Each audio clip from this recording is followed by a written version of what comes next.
wrestled for control of this influential Victorian secret society.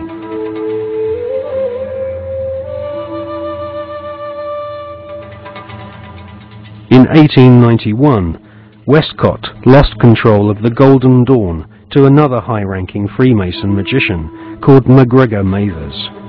Together with the poet W.B. Yeats, they devised new magical rituals and initiated the senior members of Britain's aristocracy. In 1903, control of the Golden Dawn was yet again seized by another Freemason called A.E. Waite. The rituals of the Golden Dawn were similar to ancient witchcraft. At the Old Bailey in 1901, two Golden Dawn associates, Mr. and Mrs. Horos, were tried for rape. They had used the Golden Dawn initiation ceremony to beguile their teenage victims. The Golden Dawn was nothing more than Freemasonry with added semi-satanic and sexual mysteries. The Golden Dawn still survives to this day. In 1987, a conference was held in London to commemorate the centenary of the Golden Dawn's conception. The conference was organised by the Hermetic Research Trust, whose trustees include the Marquis of Northampton, who is a prominent Royal Arch Freemason.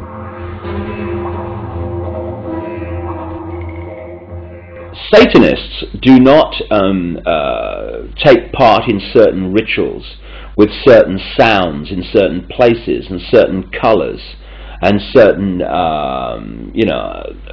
verbal statements.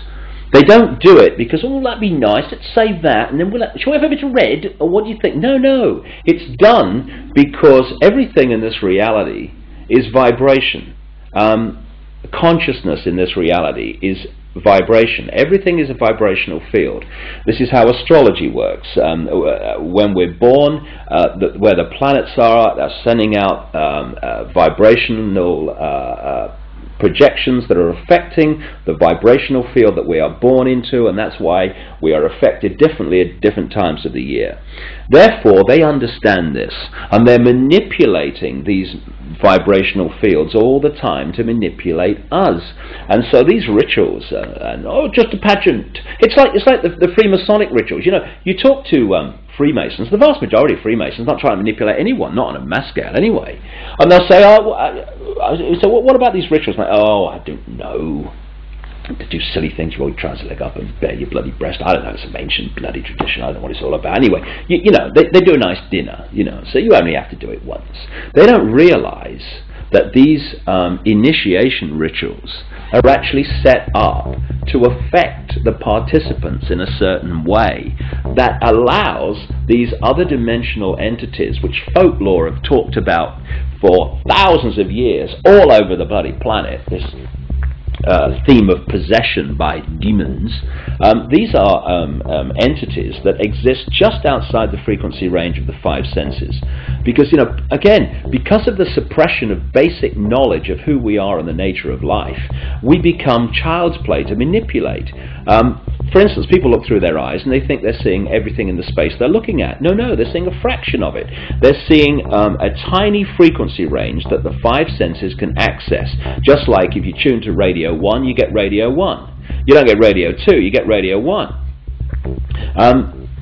And this is why, if there was a cat in this room now, it might be reacting to what is to us here empty space.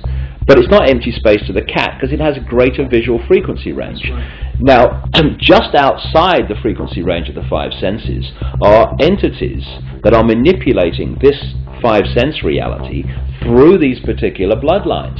And one of the key places where this possession takes place is during these satanic rituals and gatherings, when the vibrational environment is created by the ritual that allows this takeover of the mental and emotional processes of these people to take place.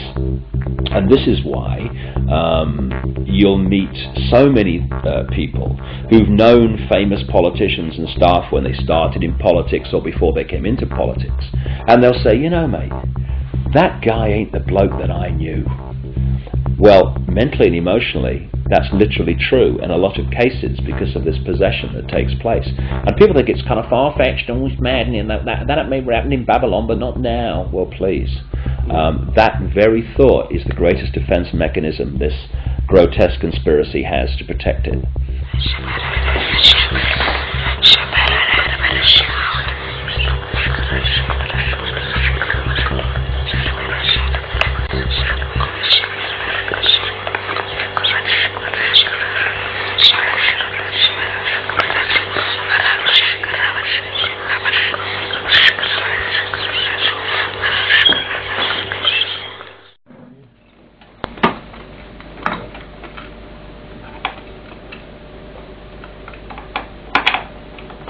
Ecco, vedi? Questo è agganciato qui, no? Tanto si aggancia di là, quindi è aperto dentro, no? Poi io leggo le mani qui, leggo i piedi qui al... Si può vedere questi.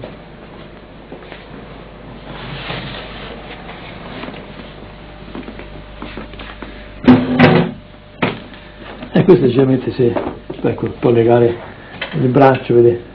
Legare il braccio di qua di là e i piedi lo stesso a questo alveolo qui, dunque, e qui se c'è questa cinta perché sono terribili, questa qui per legare alla vita in modo che non si muova, mettere questo modo, cioè sotto, vedete, qui c'è, ecco, si regge in questo modo, si regge, altrimenti non si regge e rompono tutto. Dunque tutto questo, adesso vi faccio vedere cosa sono capaci di fare queste qui. Questo può essere una ragazza che va addirittura, questo è d'acciaio, questo corrisponde a questo qui, no, corrisponde, vediamo qua, ne passo una qui dentro, vediamo se lo troviamo, questo sarebbe questo, vedete come l'ha ridotto? È difficile poi con le mani, non è possibile, ha visto? Il demonio è pure dell'esorcista. L'esorcismo è lui che ha paura e non abbiamo paura noi. E sono contento di dare il botto al demonio. Quando mi dice il demonio chi sei, io devo domandare, Satana, ora mi sei capitato, adesso ti ho dato un sacco di botte.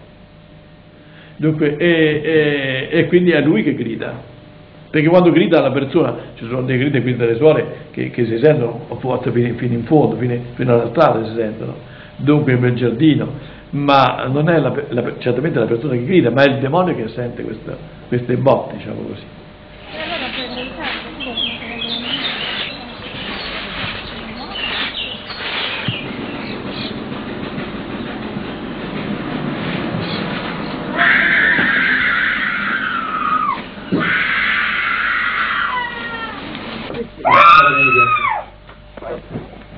Martina and her parents have been coming to see Padre Alfredo regularly for the past 6 months. The family has turned to the exorcist in an attempt to solve problems which have troubled their daughter since she was 8 years old.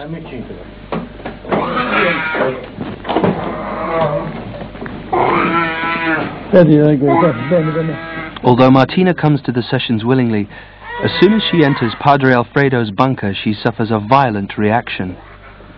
For her own safety, she has to be restrained before the exorcism can begin.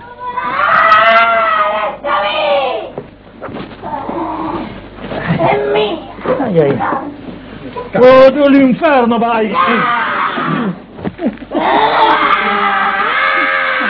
Prende l'acqua, padre, prende l'acqua, prende l'acqua. Prende l'acqua. Sì, ci ho pensato, ma... L'acqua. Non ci ho pensato. L'acqua. Sta buona?